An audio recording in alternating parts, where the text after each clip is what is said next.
Good day everyone, my name is Marjorie M. De Rosa, and in behalf of Group 3, we welcome you to our reporting today.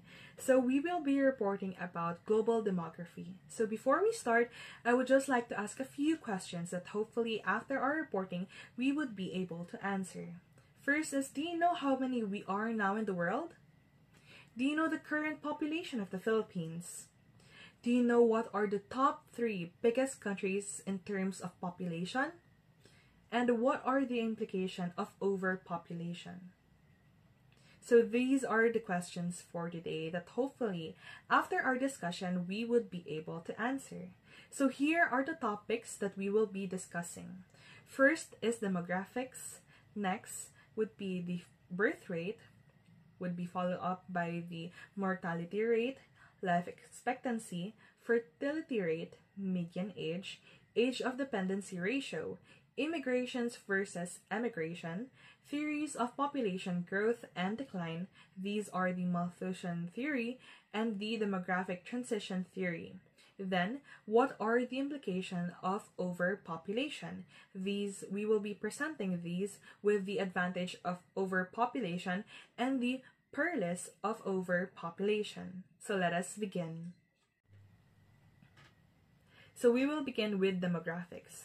Demography is simply the study of population based on features on factors such as age, race, and sex. So you must wonder, what is the significance of demography in our contemporary world today? Why is it so important to study? Demography affects each and every aspect of our lives, from the world economy and social policy to city planning and climate change. Demographic analysis is the key to understanding the complex dynamics shaping the future social landscape.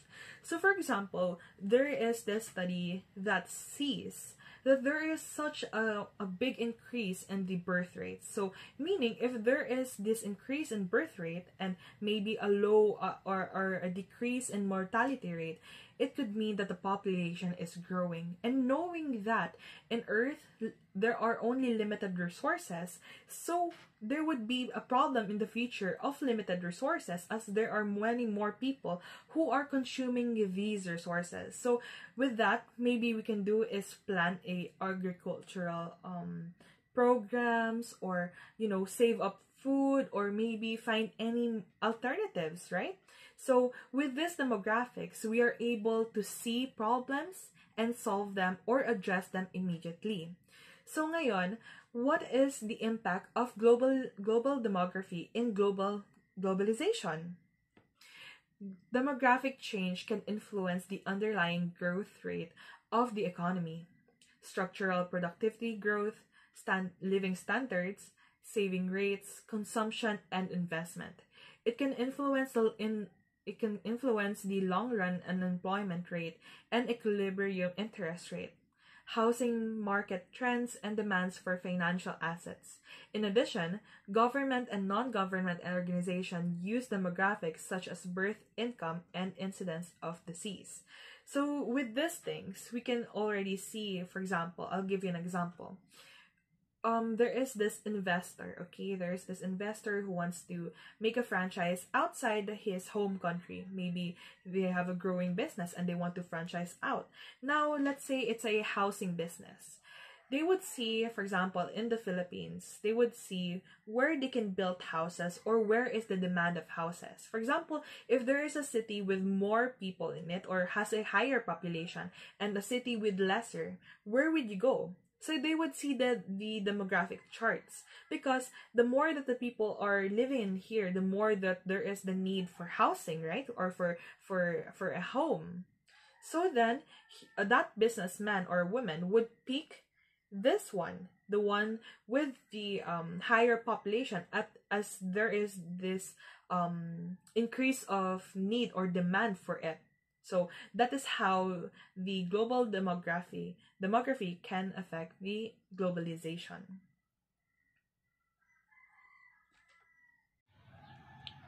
Good day everyone, I am Rose Anbuleros, and today let us tackle about birth rate. Birth rate is the number of individuals born in a population in a given amount of time. It is one of the most basic and important measures in demography. So how to calculate birth rate? It has a formula of total live births divided by total population multiplied by 1,000 equals to the number of birth rate. So what is the significance of birth rate? Birth rate affects public policy and budgeting for education and health systems and can have a major impact on the well-being of a country's population. Soaring birth rate in developing countries can result in lacking of resources and infrastructure. In particular, for health, birth rate tells us a lot about community health and are important measures in overall health science. Health professionals closely monitor birth rate as they rise and fall and measure these trends to track important changes and what they may mean for our society's future. So, knowing about birth rate for a country, for example, is really important since this will determine if their country can still progress with this kind of population. So, next slide. Birth rate of the Philippines. So, this is an example of a birth rate. This is the birth rate of the Philippines in the past decade. So, in here, chart the table of the Philippines birth rate from 1950 to 2022.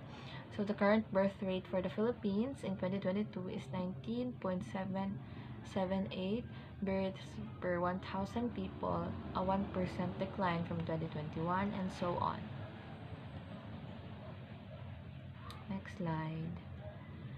Mortality rate.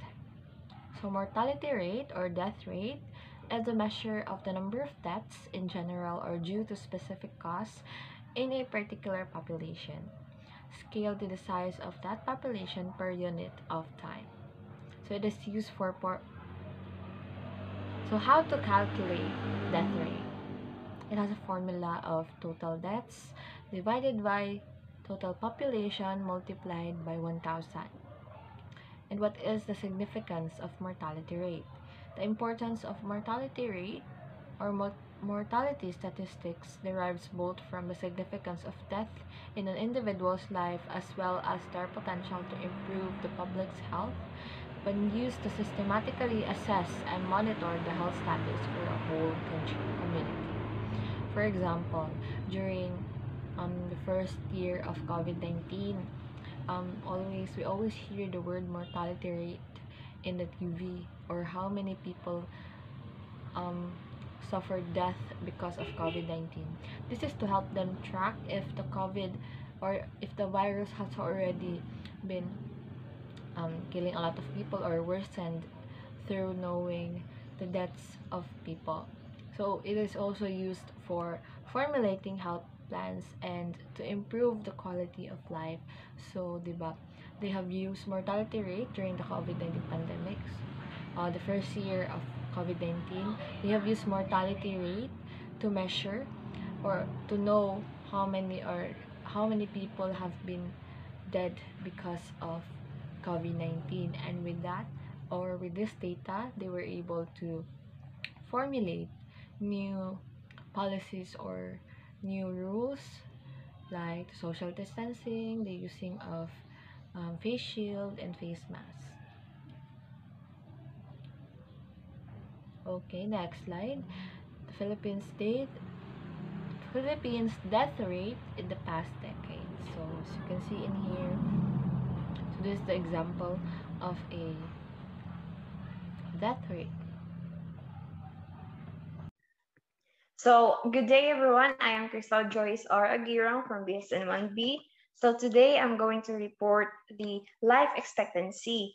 So, life expectancy is estimate of the average number of additional years that a person of a given age can expect to live.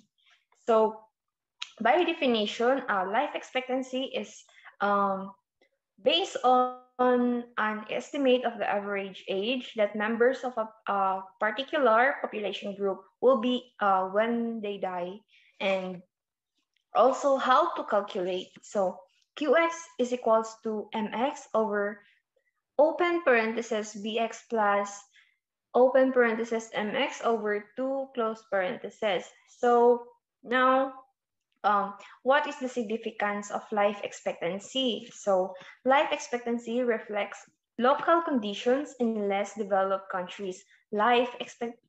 Expectancy at birth is relatively low compared with more developed countries. In some less developed countries, expectancy at birth may be lower than expectancy at age 1. And because of high infant mortality rates, commonly due to infectious disease or lack of access to a clean water supply. And another life expectancy calculation is healthy life expectancy or disability free life expectancy, which is the average number of years a person is expected to live in good health or without disability, given current age-specific mortality rates and disability prevalent rates. Calculation of those figures requires reliable health statistic as well as mortality and census data. So, life expectancy is a measure that is often used to gauge the overall health of a community. Life expectancy at birth um, measures health status across all age groups. Shifts in life expectancy are often used to describe trends in mortality. Okay, so, next slide. So,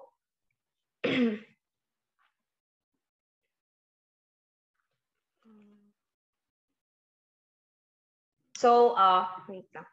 So life expectancy of the Philippines. So so these are the so this is the chart and table of Philippines life expectancy from 1950 to 2022. United Nations projections are also included through the year 2100. So first is the current life expectancy for Philippines in 2022 is 71.53 years, a 0.18% increase from 2021. So second is the life expectancy for Philippines in 2021 was 71.41 years, a 0.18% increase from 2022. So the third is the life expectancy for Philippines in 2020 was 71.28 years, a 0.18% increase from 2019. And the fourth is the life expectancy for Philippines in 2019 was 71.16 years, a 0.18% increase from 2018. So that's all for my report. Okay, so next reporter. Hello everyone, I'm going to tackle about the fertility rate. So what is fertility rate? It is the average number of children born to women during their reproductive years. So it ages around 15 to 45 years old, and it has some factors to those women who have hard time in bearing child. So first is the lifestyle factors. Second is increase in sexually transmitted disease. The third one is rise in obesity. And fourth one is expensive child care. So the TFR is calculated by adding up all the age-specific fertility rates, multiplying this sum by 5, and then dividing by 1,000. So using this data, the total fertility rate estimates how many children a woman entering her reproductive years might have as she progresses through her childbearing years. So if a couples or women keep delaying their chance to have a baby, it will lead to a true decline in their fertility due to ovarian aging and other related reasons. Next is, what is the significance of fertility rate?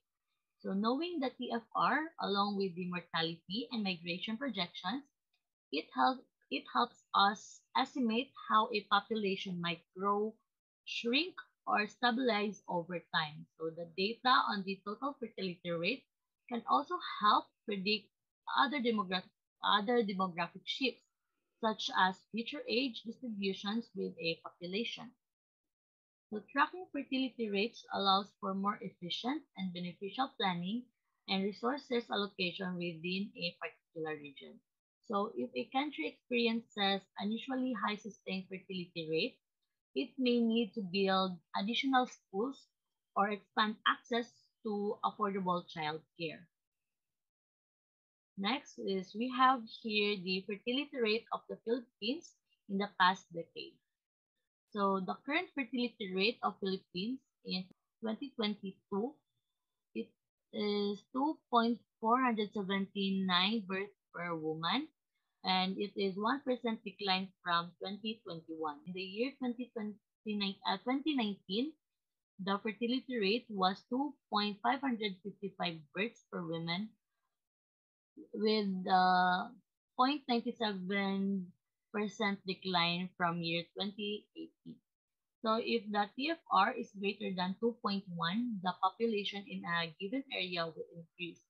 But if it is less than 2.1, the population in a given area will eventually decrease. What is median age? The median age is the age that divides the distributions of the populations into two. Half of the populations is below this age and half is above it. The median gives a slightly better pictures of the age distribution.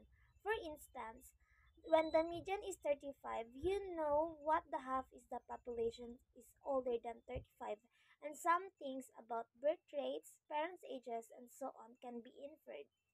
So, how to calculate the median? To calculate the median, subtract the lesser number of the range from the more significant number and divide the results by 2. So what is the essential of median age? Median age provides an essential single indicators of the age distributions of a populations. It gives the age midpoint of a people. There is the same number of people older than the median age as there are younger than it. In this chart, we can see that the average of the Philippines in 2020 median age populations was 25.69 years. The median age of the people in the Philippines increased from 18.17 years in 1950 to 25.69 years in 2020, growing at an average annual rate of 2.57%. And in 2020, the average in the Philippines is expected to increase up to 35 years by the age of 2050. Age of dependency ratio is the ratio of persons in the dependent ages, generally under age 15 and over age 64, to those in the economically productive ages 15 to 64 in the working population. It is sometimes divided into the old age dependency, the ratio of people aged 64 and older to those aged 15 to 64 years, and the child dependency ratio of people under 15 to those age 15 to 64 years. So to calculate the dependency ratio, the number of dependent or non-working age group, which is the child and the old age group, are divided into the population of the ages between 15 to 64 years, which is the working ages. So what is the significance of age of dependency ratio?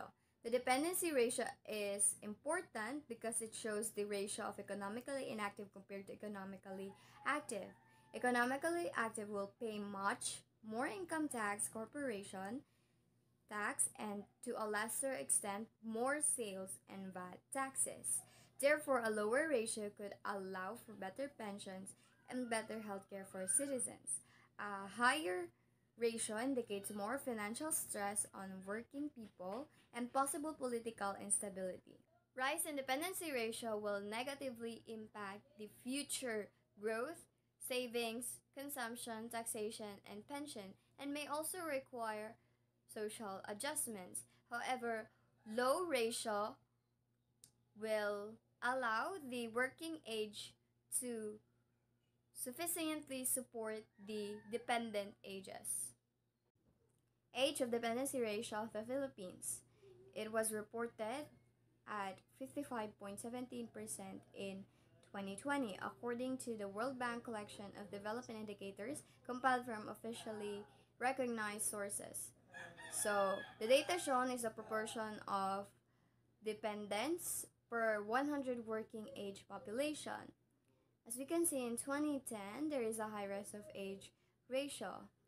In 2010, the age dependency ratio is 63% to 61.63%. In 2012, it is slowly decreasing to 60% to 59.67%. In 2014, there is a decrease to 59.95% to 58%.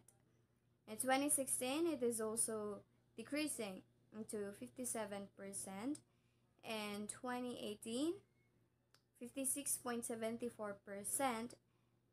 And in 2020, whereas it was reported at 55.17%, which is lower than the 2010. Let's proceed to immigration versus immigration. Immigration, when we talk about immigrate or immigration, we have bureau of immigration, but immigration which start with an I. So the keyword of this is in. I in immigrate. When we talk about immigration, it's actually more of a legal thing that you are going into a country, you are moving into country. So when you say that, for example, my aunt immigrated to the United States, where she immigrated, where she entered the country, that means your aunt went into United States. Again, immigration is where it enters, while the emigrate or immigration, the key word of this is exit or moving out of a country. When we talk about immigration, the immigration are preferred if a person immigrates, that means that person is moving out of a country. So for example, you can say that by immigrating to the United States, better you can say that, for example, my aunt immigrated from the Philippines to the United States. Again, immigrate refers to where a person enters the country, whereas immigration refers to where you exit. So, immigration is an act of entering a foreign country, often for permanent residency.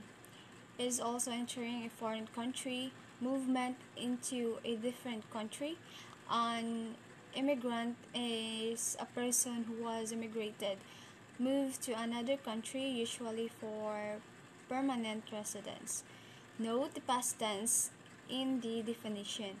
A person is not considered as immigrant until they have settled in the new place, while the immigration is an act of leaving one's own country, often to settle permanently in another country, leaving the home country, movement out of the present country. An immigrant, on the other hand, is someone who leaves a country or region. A person is considered as an immigrant as soon as they live with the intention to live permanently and not just to travel.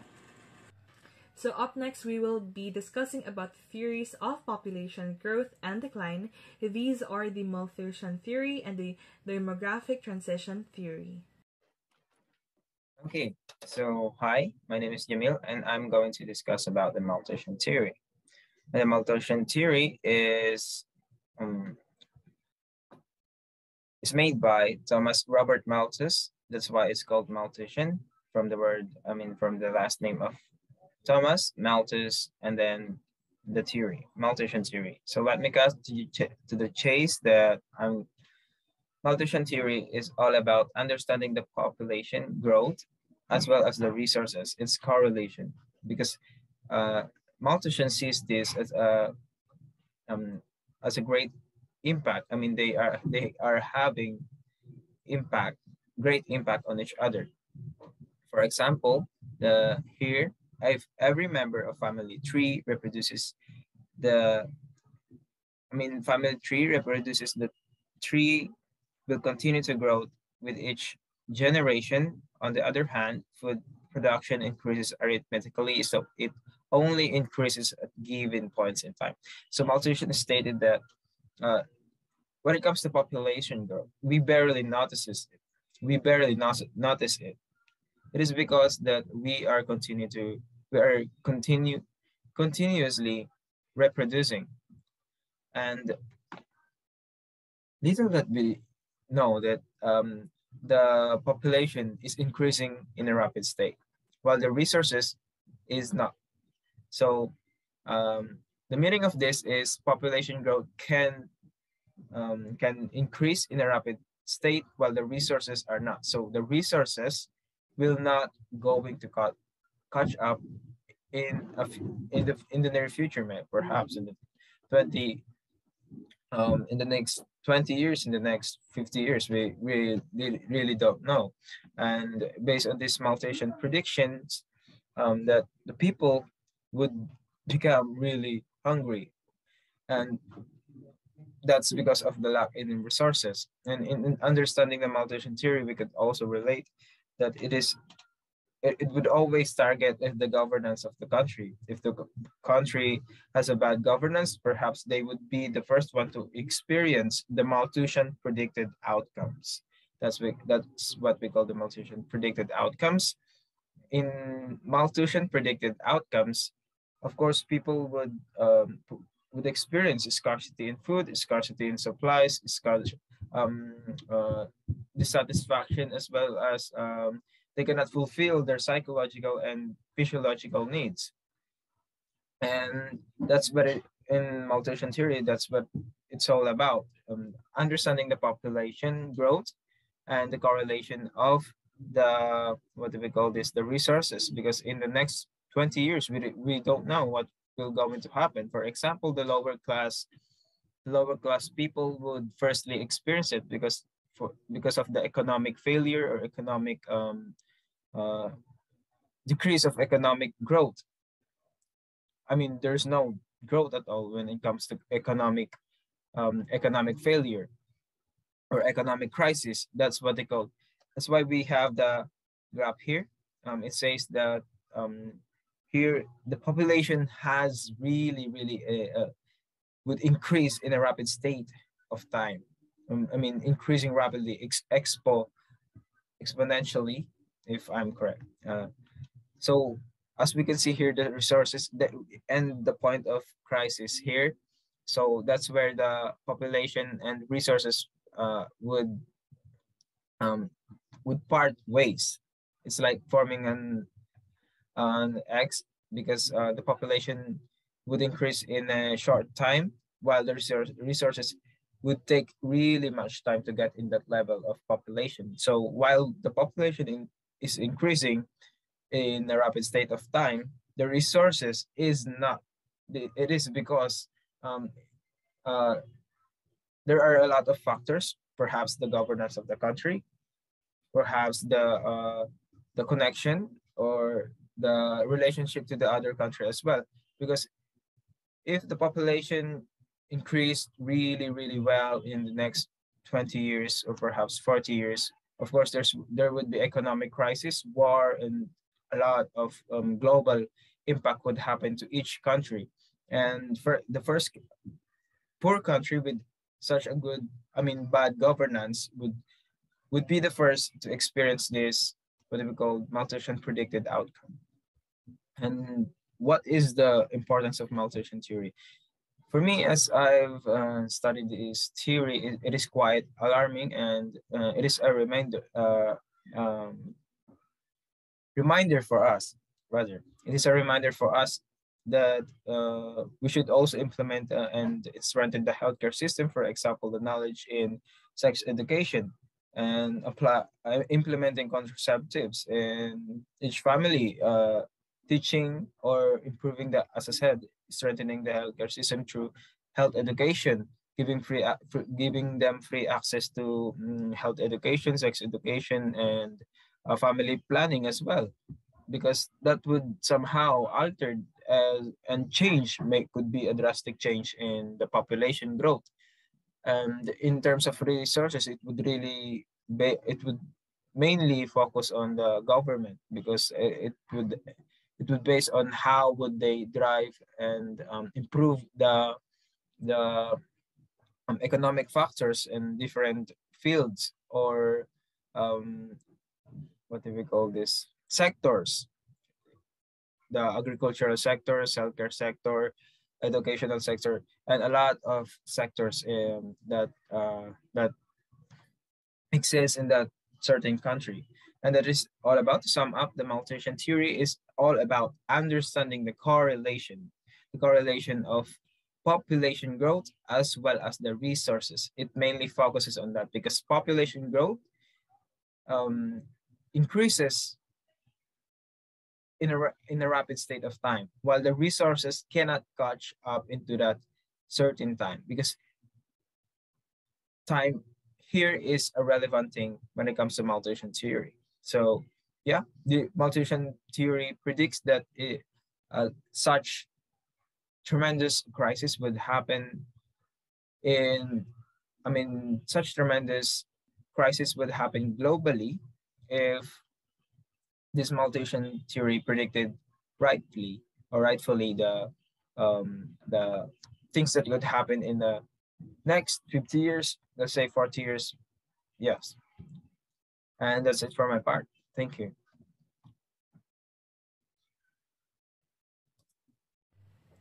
So up next is the demographic transition theory.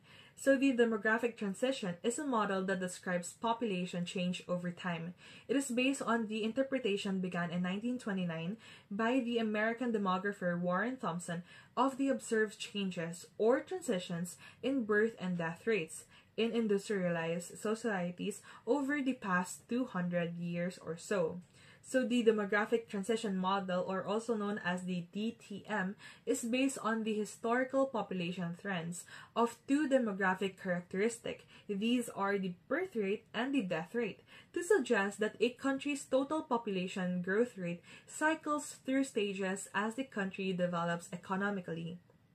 Each stage is characterized by a specific relationship between the birth rate, or the number of annual birth per 1,000 people, and the death rate, the number of annual death per 1,000 people. So these rates change in relation to each other. Their produced impacts greatly affects the country's total population. Within this model, a country will progress over time from one stage to the next as certain social and economic forces act upon birth and death rates. Every country can be placed within the DTM, but not every stage of the model has a country that meets its specific definition. For example, there are currently no countries in stage 1, nor there are any countries in stage 5, but the potential is there for movement in the future. So what are the stages of the demographic transition theory? So according to this theory, in stage 1, which applied to the most in the world before the Industrial Revolution, both birth rates and death rates are high. As a result, population size remains fairly constant but can have major swings with events such as wars or pandemics. In stage 2, the introduction of modern medicine lowers death rates, especially among children, while birth rates remain high. The result is rapid population growth. So, many of the least developed countries today are in stage 2. Maybe you can add the Philippines in there. You never know. Yes, maybe we can really add the Philippines in there because we have a high birth rates. So in stage 3, the birth rates gradually decreases, usually as a result of improved economic conditions, an increase in women's status, and access to contraceptions. Population growth continues, but at a lower rate. Most developing countries are in stage 3. So we can also relate this to the Philippines. So we are either on the stage 2 or stage 3. Now, in stage 4, birth and death rates are both low, stabilizing the population. These countries tend to have stronger economies, higher levels of education, better healthcare, a higher proportion of working women, and a fertility rate hovering over 2 children per woman. Most developed countries are in stage 4. So, lastly, is a possible stage 5. Could include the countries in which fertility rates have fallen significantly low, below replacement level. 2 children and the elderly population is greater than the youthful population. So in here we can observe maybe that maybe Japan would be in stage 4, or possibly if it continues that they have a lower birth rate, and their median age would be really high, it is possible that they would end up with stage 5, but it's just a possibility. And I think right now they are in stage 4, while us, we are either in stage 2. But if our economy continues to grow and be better, and our healthcare system becomes better, then maybe we can have we can stay in the stage 3, or maybe in the future maybe 4. So in here, as you can see, there is this chart that shows the stage 1, stage 2, stage 3, and stage 4. So up next, what are the implications of overpopulation? So let us now talk about the good side of overpopulation. First, we have more people leads to greater human capital. One of the main arguments in favor of a large population is that more brains are better than fewer. This is also an argument in favor of urbanization, which would contribute to more innovations in science and technology. Because the world's population is growing, we have a larger pool of human capital, which increases the possibility of these cutting-edge discoveries. So second, we have higher economic growth. An increase in the total population will raise the demand for various essential as well as luxury goods, and it will act as an incentive for the producer to set up more industries, which will bring economic development. Third, we have economies of scale. Farming and industry have benefited from economies of scale, which means that as the population grows, food output and manufacturing output can grow even faster than the population. While agricultural resources are a real concern as the world population grows, the world's population growth is also responsible for a greater awareness of the need or additional resources as well as innovations to produce food at the rate of population growth. So next, we have the efficiency of higher population density. The denser the population, the more concentrated it is in one particular area, and the more efficient the public transportation is, the lesser the carbon footprint. In Green Metropolis, by David Owen, he argues living in closer proximity in cities is a key aspect of sustainability. Urban areas account for only 3% of the world's land surface, but more than 50% of the population. By 2050, the United Nations predict this will rise to 70%. Therefore, population growth does not have to lead an equivalent fall in natural habitats. So next, we have the improved demographic structure of society.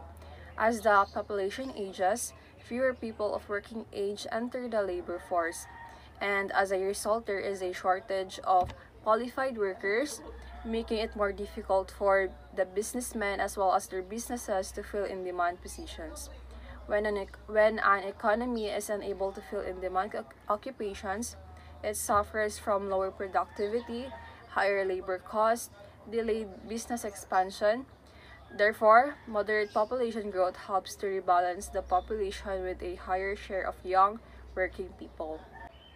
Lastly, we have critical mass. Higher populations can provide a critical mass of people to support a more vibrant society. There is less room for diversity when populations are small. However, as the population grows, it may be possible to support a broader range of cultural activities. The perils of overpopulation. The rapid population growth causes implications for today's society. So we prepared 6 perils of overpopulation. So these are shortage of food and land, environmental problems, problems of unemployment, poverty and low standard of living, inflation, conflict of war. So the first perils of overpopulation is the shortage of food and land. In food, increasing numbers of people often drive up demand for food, which typically result in additional use of arable land and water. This is especially true that simultaneously addresses community needs for food and reproductive health. Overpopulation inevitably leads to overuse of resources, erosion of land, shortage of water, exhaustion of fuel supplies, destruction of forests, and widespread of hunger. Inland, overpopulation has resulted in the growth of urban settlements, which in turn increases deforestation, land degradation, waste, and pollution. Overpopulation is accompanied by growing demands for food and water. The more people there are, especially in poor countries with limited amounts of land, and water, the fewer resources there are to meet basic needs. If basic needs cannot be met, development stalls and economies begin to unravel. Overpopulation also generates unsustainable waste. We are currently generating non-biodegradable rubbish that we are struggling to process. It tends to end in landfill, causing methane emissions and other toxic problems. Second perils of overpopulation is the environmental problems. Population growth exacerbates many of the existing environmental problems. These are with the overuse of coal, oil, and natural gas. It has started producing some serious effects on our environment. Besides, the exponential rise in the number of vehicles and industries has badly affected the quality of air.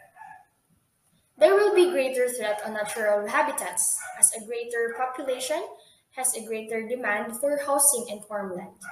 This will increase pressure to cut down forests to make way for farming and housing. Higher population will lead to a greater consumption of non-renewable resources, leading to a faster depletion of natural resources. Higher population will lead to greater pollution levels in air, water, and land. Higher pollution is associated with a range of health issues, such as cancer and asthma. The pollution also harms animals and plants. And soil degradation. To feed a growing planet, we have seen serious degrading of farmland, according to UN estimates. About 12 million hectares of farmland every year.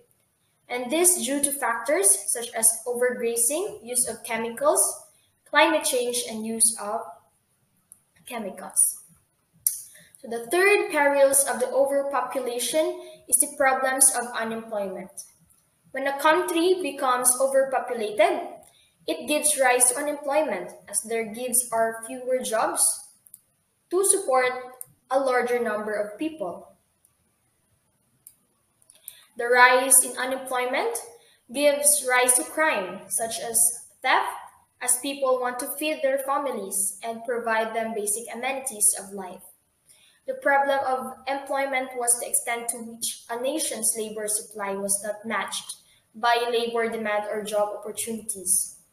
Population was thus a supply factor, and the country's economic situation was a demand factor. The demographic variables that were considered important in the supply of labor were the size and rate of growth of the population, which was the function of the birth rate, the death rate, and the migration. The age structures of population, which was also product of a rate of growth of the population and its distribution, an imbalance between the supply of labor and demand for it gave rise to unemployment and underemployment. So the fourth perils of overpopulation is the poverty and low standard of living. Uncontrolled fertility causes poverty, which causes hunger, scarcity, and distress. Poverty is linked with negative conditions such as substandard housing, homeless, inadequate nutrition and food insecurity, inadequate child care, lack of access to health care, unsafe neighborhoods, and under-resourced schools, which adversely impact our nation's children. Poverty and low income status are associated with various adverse health outcomes, including shorter life expectancy, higher infant mortality rates, and higher death rates for the fourth leading causes of death. Individual and community level mechanisms mediate these effects. Growing population lowers standards of living. When more people are living in a country, they need more space and area of living. So the fifth perils of overpopulation is inflation. The rapidly growing population transformed the economy into mass unemployment and low employment. As the population increases, the ratio of workers to the total population increases. The result is that with an increased labor force, unemployment and employment increases. Rapid growth has led to uncontrolled urbanization, which has produced overcrowding, destruction, crime, pollution, and political turmoil. Rapid growth has outstripped increases in food. So the last in food, production and population pressure has led to an overuse of arable land and its destruction. So the last perils of overpopulation is the conflict and war. Overpopulation in developing countries puts a major strain on the resources it should be utilizing for development. Conflicts over water are becoming a source of tension between countries, which could result in wars. It causes more disease to spread and makes them harder to control. Starvation is a huge issue that the world is facing, and the mortality rate for children is being fueled by it. Poverty is the biggest hallmark we see when talking about overpopulation. Too many people make too many demands on each other and create intolerable frustration, thus provoking social conflict.